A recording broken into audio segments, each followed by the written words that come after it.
that affects how a person thinks, feel, and act. People with this disorder have hallucination and delusion.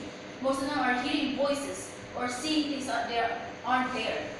They may believe others may be reading their minds, controlling their thoughts, or plotting to harm them. This can be really upsetting and scary to the person who has this disease, and also can be scary as well to the people around them. There are three kinds of symptoms for this disorder, such as positive, negative, and cognitive. Positive symptoms are some sort of psychotic behaviors that how it affects the brain, such as people with this disorder will have hallucination, delusion, thought disorder, or movement disorder.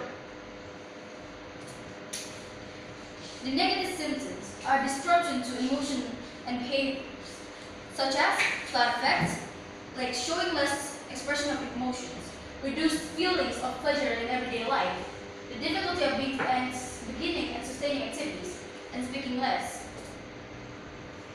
Cognitive symptoms are some sort of combination of both symptoms, negative and positive. Those symptoms are such as poor executive functioning, trouble focusing or paying attention, and problems with working memory.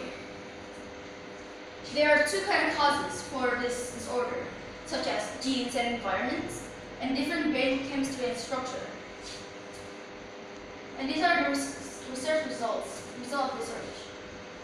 First of all, we have 3 patients I have been researching on. The first patient, named this guy, is gender male, age 13 years old. The first time symptoms appear is when he was in this age of 6 and diagnosed in the age of 11. He'd been treated for 2 years, and for his delusion, he had believed he has superpower. He isolated himself from both his friend and family. Although he still talked with his family sometimes, it's very rare. He also dropped out after 2 years. For the second patient, she is 18 years old and a female. The first time symptoms appeared is when she was 14 years old. She was diagnosed 2 years after, which is 16, and been treated for 2 years. She believed that she had a hideous face due to she being bullied, while people keep telling her that she's ugly. She dropped out after 3 years, the symptoms appeared. And for the third patient, it's a 19 years old female. The first time the symptoms appeared on her is when she was 13. And then 2 years after the symptoms appeared, she was diagnosed with her psychologist. She'd been treated for 4 years, which is the longest of all 3. She believed she was worthless due to she was being bullied at school as well. After 2 years, she dropped out, but started studying again last year when she was 18. Discussion is, we all know that every single one of them has dropped out at some point. This is causing some sort of them having less interaction with people their age, like children their age. Their interaction is limited, and at home they will isolate themselves from their family, most likely locking themselves in their own room, which there is less interaction with the family, their own family. But their confidence level also dropped down.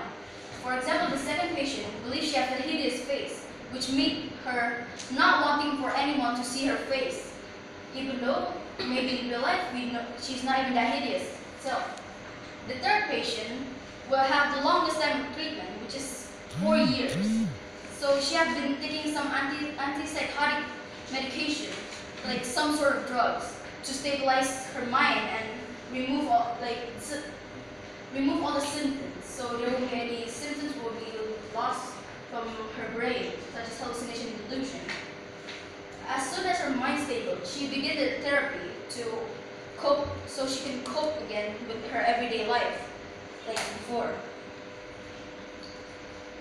The conclusion of this research is that we know that schizophrenia have a bad impact on someone's social life, in which result them to having less confidence and their interaction with other people limited.